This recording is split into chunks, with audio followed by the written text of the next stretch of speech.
Good evening दोस्तों, कैसे आप लोग।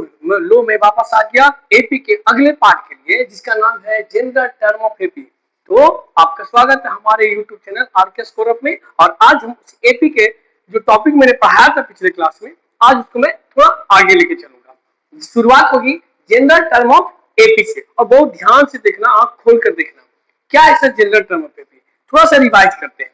क्या मैंने बताया था कि कोई भी सीरीज होगा जो एपी में होगा, A1, A2, A3, A4, A5, A6 और लास्ट होगा AN।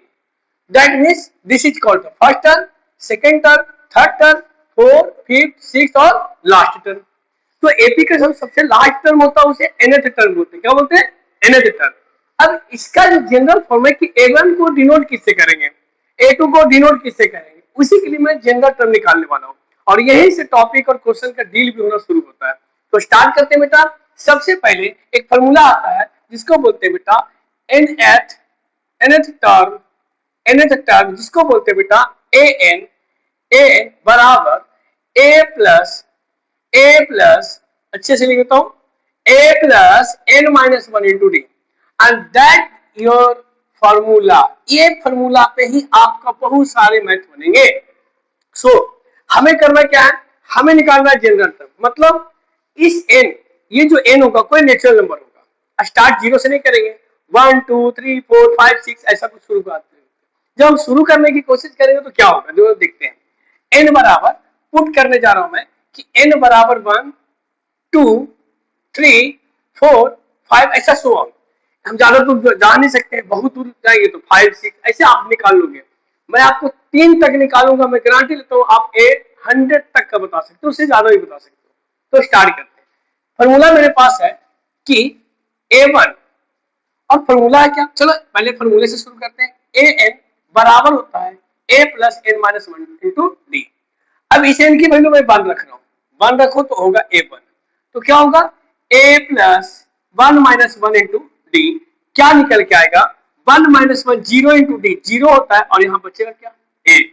अब ध्यान से देखो, पहला टर्म जो होगा उसे हमेशा क्या बोलते हैं बेटा, A बोलते हैं। First term is always A। कहीं क्या सीरीज, कैसा भी series, first term is always A and second term तो A2 निकालेंगे तो क्या होगा, है ना। चलो करते चलते हैं। तो A प्लस n की value 2 minus one into D, तो 2 माइनस वन, 1 इंटू डी यानी A प्लस डी।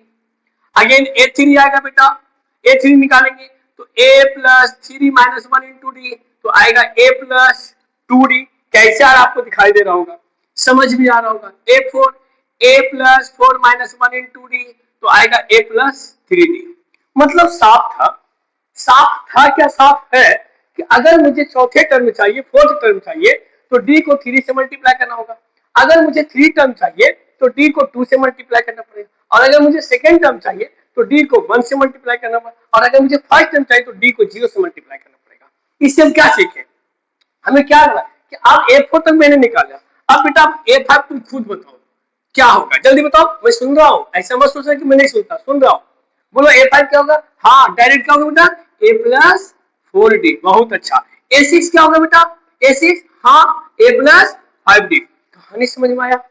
अब मेरा अगला सवाल जो तुमसे है, और बड़ा आंसर देना, चूंकि A99 बराबर क्या होगा तो बताओ तो होगा A प्लस 98 इंटू डी।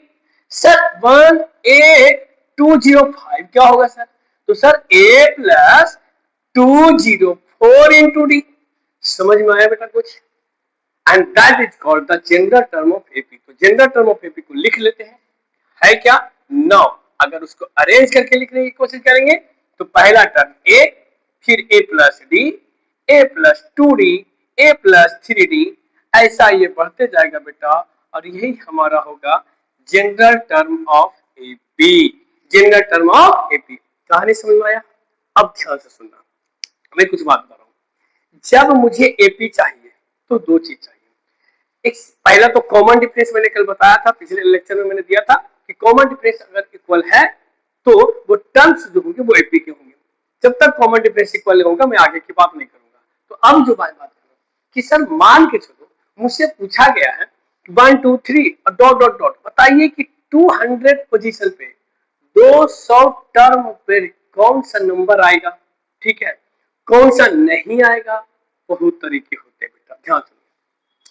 अगर मैं क्वेश्चन के थ्रू से लेता हूं, एग्जांपल है, क्वेश्चन है लेकिन एग्जांपल है, अच्छे समझिएगा। मान के चलिए हमारे पास सीरीज 4 6 8 10 और ऐसा कुछ वो बढ़ा दिया और पूछा गया कि बताइए कि A98 क्या होगा। या और भी पूछ सकता है, ये पहला है। दूसरा तुम बना के बताना अगर तुम्हें समझ में आया है तो, कि A204 क्या होगा। मतलब 204 टर्म पे कौन सा नंबर आएगा। तो अभी अभी मैंने जनरल टर्म बताया, क्या बताया कि जितना भी है डी में उतना से एक कम करके मल्टीप्लाई करेंगे तो क्या होगा इसका, तो होगा A प्लस 97 इंटू डी। होगा या नहीं होगा, बिल्कुल होगा। अब ए की वैल्यू आपको दिखाई दे रहा है कितना बेटा, देखिए तो 4 है, 4 पुट कीजिए, 97 है रहने दीजिए। डी का आप देखिए कि सबके बीच में कितना का डिफरेंस है, 2 का, आप यहाँ रख दीजिए और उसके बाद क्या करना बेटा, मल्टीप्लाई कीजिए। 7 2 जा 14, 9 2 जा 81 19 और प्लस 4 बराबर 198। ये होगा, यानी सर दूसरा ये जो 98 पोजीशन पे आएगा वो 198 आएगा। क्या बेटा अगर आपको समझ में आया है, कमेंट सेक्शन में आंसर दीजिएगा किसका, 8204 का। इसके बाद हम आगे की बात करेंगे, लेकिन आपको समझना होगा कि एपी मैंने सिर्फ शुरू नहीं किया, मैंने क्लास दिया है। ये क्लास 10 और 9 क्लास के बच्चे के लिए बहुत इंपॉर्टेंट है। आजकल के बच्चे क्या कर रहे हैं, बस पढ़ तो रहे हैं और स्कूल जा रहे हैं, स्कूल से आ रहे हैं, फेयर के नाम पे अपना टाइम वेस्ट कर रहे हैं। खूब फेयर बनाओ, खूब फेयर बनाओ, फेयर बनाओ। ऐसा मैं देखता हूँ ऑफलाइन बच्चों वाले बच्चों को, क्या फेयर है। 10th क्लास का बोर्ड का जो एग्जाम देने वाले हो बेटा 2027 में, ये ना आपको पता है ना मुझे पता है कि क्वेश्चन कैसा आएगा। इसलिए हमें और आपको मिल करके हर एक क्वेश्चन पे लड़ना होगा। वहां क्या आएगा, कोई भी प्रेडिक्शन काम नहीं आती है जब सीबीएसई अपना क्वेश्चन पैटर्न और सेट करती है। तो बहुत ध्यान से पढ़िएगा बेटा, इसको नोट डाउन करेंगे। उसके बाद क्या करेंगे, इस पर रिलेटेड कुछ क्वेश्चंस करेंगे जो कि कैसे कैसे क्वेश्चंस आते हैं। तो बेटा इसे नोट डाउन कर लो। चलो बच्चों, अब मैं आगे की बात करता हूँ। अब ये समय आ गया है कि उस पर जो मैंने टॉपिक्स बताया था उस पर अब कुछ क्वेश्चंस को प्रैक्टिस किया जाए। बहुत सिंपल क्वेश्चन है, बेसिक्स क्वेश्चन है, आगे इसको थोड़ा सा अच्छे से क्वेश्चन भी आएंगे। सबसे पहला क्वेश्चन पढ़िए, कहता चेक √2 √8, बस दो ही टर्म दिया, √2 और √8 आर इन एपी। अगर एपी में है तब आगे की काम होगी बेटा, जो भी पूछे पहले इसलिए बोला गया कि वो चेक कीजिए कि ये सीरीज जो मैंने दिया है वो एपी में है या नहीं, पहला काम। दूसरा काम, अगर है तो आप A17 पता कीजिए और A27 पता कीजिए। मतलब साफ है कि सर A17 और A27 टर्म अगर मुझसे पूछा गया है, इसके लिए मुझे पता करना पड़ेगा कि इसका सीरीज है या एपी का है या नहीं। और अगर है तो क्या पता करना पड़ेगा, उसका कॉमन डिफरेंस। अगर कॉमन डिफरेंस इक्वल है देन एपी में होगा। तो आइए शुरू करते बेटा। सबसे पहले सोल्यूशन करने से पहले देखेंगे क्या है हमारे पास। हमारे पास √2 √8 और इसके बाद कुछ नहीं। मैं पहला वाला तो जानता हूँ ये A1 है और ये A2 है। तो मैं क्या करता हूँ, सबसे पहले CD निकालो। सबसे पहला काम क्या निकालना है, क्या, CD। हाँ निकालते हैं। तो √8 को अगर मैं डायरेक्ट -√2 करूं तो कभी पॉसिबल नहीं होगा। तो क्या सर कहीं से टूट रहा है, देखते हैं।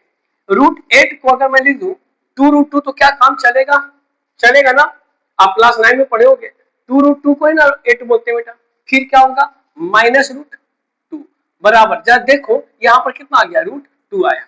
√2 आया है, इसका मतलब है कि आगे अगला सीरीज भी वो देता तो ऐसा देता जिसका कॉमन डिफरेंस क्या था बेटा, √2 ही आता। अब ये एपी में है, क्यों है, क्योंकि मुझे दो ही टर्म दिया था, दो टर्म से मैंने पता कर लिया कहाँ को एपी में है।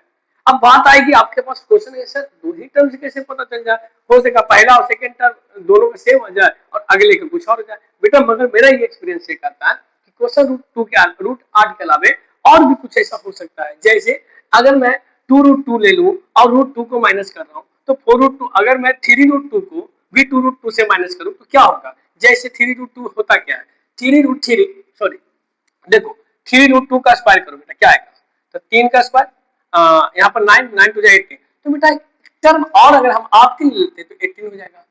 ठीक है, तो आप बोलोगे सर इस पे अगर हम लाते हैं तो सिर्फ √2 आ रहा है, लेकिन और भी तो पता करना है। बिल्कुल, चलो पता कर ही देते हैं। तो अब क्या होगा, √18 - √8, तो √18 को हम क्या लिख सकते हैं बेटा, बताइए। क्या मैं लिख सकता हूँ 3√2 और माइनस पहले से क्या है बेटा 2√2, घटाएंगे तो भी क्या आएगा √2, मतलब साफ था कि √2 बराबर √2। इसका मतलब गिवन सीरीज किसका है बेटा एपी का है ना, एपी का सच बोल रहा है ना, अच्छा एपी का। अगर एपी में है तो पूछा 8/17। अब तुमको पता है बेटा कि मैंने बताया है अभी जनरल टर्म, तो A17 टर्म बराबर क्या होता है, तो A प्लस कितना डी 16D। A का वैल्यू आपको पता चल गया कितना बेटा √2, 16 डी का वैल्यू कितना बेटा √2, ये भी √2 है, तो क्या होगा 16√2 और ये 17√2। कोई दिक्कत है तो बोलो बेटा, समझ में आया 17√2। अभी किसका होगा तो आपको पता चल गया होगा। आगे क्या बेटा मुझसे मुझसे पूछ रहा है A17 के बाद A27, तो A27 बराबर क्या होगा बेटा, तो A प्लस 26 इंटू डी होगा, तो A पहले से कौन था बेटा √2 प्लस 26, डी का वैल्यू क्या लाए बेटा √2, तो 20√6 √2 और √2 क्या हो जाएगा तो 27√2 हो गया आंसर। कहानी समझ में आई ना, बिल्कुल आई होगी और आना भी चाहिए। ये हुआ पहला क्वेश्चन। आते हैं सेकंड क्वेश्चन, कह रहा है कि अगर ए की वैल्यू गिवन है और डी की वैल्यू गिवन है, इस बार सीरीज नहीं है, इस बार बोला सीरीज पता करना आपको, बताइए सीरीज क्या होगा, कब जब ए का वैल्यू आपके पास 3 है और डी का वैल्यू आपके पास -2 है। तो अभी अभी तो मैंने आपको जनरल टर्म पढ़ाया ना, जनरल टर्म होता क्या है सर, एपी का जनरल टर्म क्या होता है सर, तो ए उसके बाद ए प्लस डी फिर सर ए प्लस 2D फिर सर ए प्लस 3D, ऐसा बढ़ते जाएगा सर, सीरीज निकल जाएगा। तो हम निकालते हैं ना, ए का वैल्यू 3 है तो रखिए 3, ए का वैल्यू 3 है, फिर यहाँ रखो 3 प्लस डी का वैल्यू -2 है, फिर रखेंगे ए 3 प्लस 2 इंटू -2 है, फिर रखेंगे ए का वैल्यू कितना है 3, फिर रखेंगे प्लस 3 इंटू -2 और ऐसा बढ़ते जाएगा। देन अब इसका फाइनल आंसर देने की बारी आ गई, 3 यहाँ आएगा तो 1, यहाँ आएगा -1, यहाँ आएगा -3 शायद -6 हाँ -3 और ये बढ़ते जाएगा। This series will be AP जिसका फर्स्ट टर्म ए है और डी कॉमन डिफरेंस -2 है।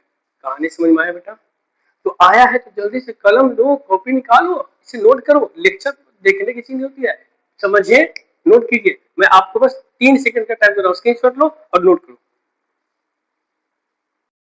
चलो हम अगले बार जो क्वेश्चन आपके पास लाए हैं, इस क्वेश्चन में क्या है जो देखो, उसको बताने से पहले मैं कुछ बताना चाहता हूँ कि एपी जो है वो 2 टाइप्स के होते हैं, एक होता है डिफिनिट और एक होता है इनडिफिनिट। दोनों में अंतर क्या है, डिफरेंस क्या है वो समझते हैं। डिफिनिट मतलब होता है, सॉरी डिफिनिट यहाँ पे होगा, इनडिफिनिट यहाँ पे होगा बेटा, ठीक है। यहाँ पर क्या है एन होता है और यहाँ पर क्या होता नहीं होता, आप समझिएगा बच्चे। डिफिनिट का मतलब क्या होता है A1 A2 A3 A4 जो जितना भी टर्म होगा मुझे इससे मैटर नहीं है, मैटर क्या है इसका लास्ट टर्म हमेशा गिवन होगा, ऐसे को फुल स्टॉप लगाते हैं तो बोलते हैं वो डिफिनिट है। जबकि जबकि इनडिफिनिट में आपको लास्ट टर्म गिवन ही नहीं होगा, ठीक है। अब इसका एग्जांपल यहाँ है और इसका एग्जांपल यहाँ है, समझिएगा अच्छे से। डिफिनिट का एग्जांपल मैंने यहाँ दिया है और इनडिफिनिट का एग्जांपल मैंने यहाँ दिया है, क्यों दिया है भाई समझने के लिए दिया है, ताकि आपको कंफ्यूजन मत रहो। अब देखो कि मैंने मिक्स क्या किया, सोच इसमें क्वेश्चन क्या है, find the 11 term of an AP, ठीक है। और ये देखो यहाँ पर कौन सा डॉट यानी लास्ट टर्म है ही नहीं सर, और 11th टर्म पूछा हमसे, तो 11th टर्म पूछा है जिसका लास्ट टर्म नहीं है तो सीधा सीधी nth टर्म पूछ रहा है, और nth टर्म में कौन सा 11th टर्म। तो हम अगर सोल्यूशन करने जाते हैं तो क्या करेंगे, सबसे पहले a बराबर -5 लिखेंगे, मुझे d निकालना होता है a2 माइनस a1 बराबर, तो a2 हमारे पास है -5/2 और a1 है माइनस ये +5, बेटा क्या आएगा 2 एलसीएम जाएगा तो -5 + 10 यानी कि 5/2 आएगा। यहां पर मैंने डी निकाल लिया, क्या निकाला डी, जैसी ए और डी निकल गया मेरे पास तो काम हो गया। हमसे पूछा था कि बताइए कि आपका 11th टर्म क्या होगा, तो बताओ बेटा A11 बराबर क्या होता है, अभी बताएं क्या होता है A + 10D और A का वैल्यू -5 और 10 D का वैल्यू 5/2 काटेंगे बेटा कितना आएगा 5, तो -5 और +5 गुना 5 25 मतलब बेटा 20। ये हमारा आया 11th term of the AP. और ये किसका था बेटा, ये इंडिफिनिट का एग्जांपल था जिसका लास्ट में पता नहीं था। लेकिन इसमें जा देखें इंडिफिनिट में क्या A1 A2 A3 A4 मैंने दे दिया, लेकिन डिफिनिट की बात करें तो क्या है, इसका क्वेश्चन पढ़िए, find the number of terms of AP, 7, 13, 19, last में दिया है 205। मतलब ये पूछ रहा है कि इतना बड़ा सीरीज है, इसमें कितने टर्म्स है।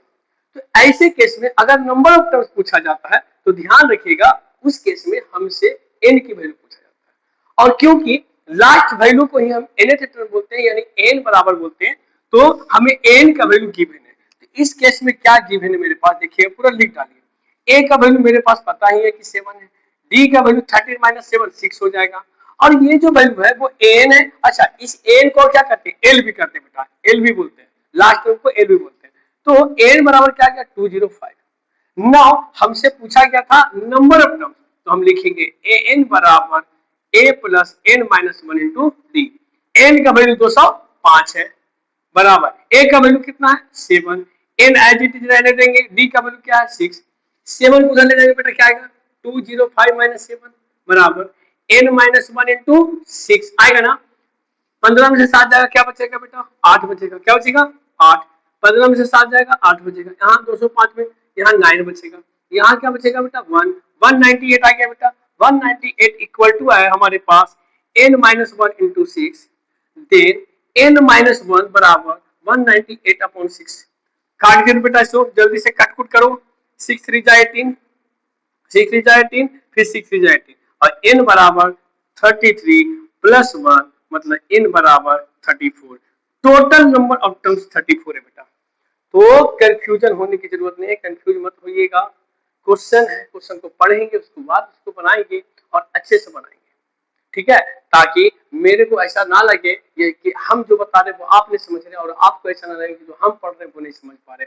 बहुत अच्छे से दिमाग से मैं आशा करता हूँ बेटा कि मैं तुम्हें समझाने की कोशिश कर पाऊंगा और कर रहा हूँ। बस आप समझिए कि क्वेश्चन में कैसे कैसे क्वेश्चन आते हैं, कैसे क्वेश्चन रहते हैं, डील करना उसको सीखिए बेटा, समझ गए।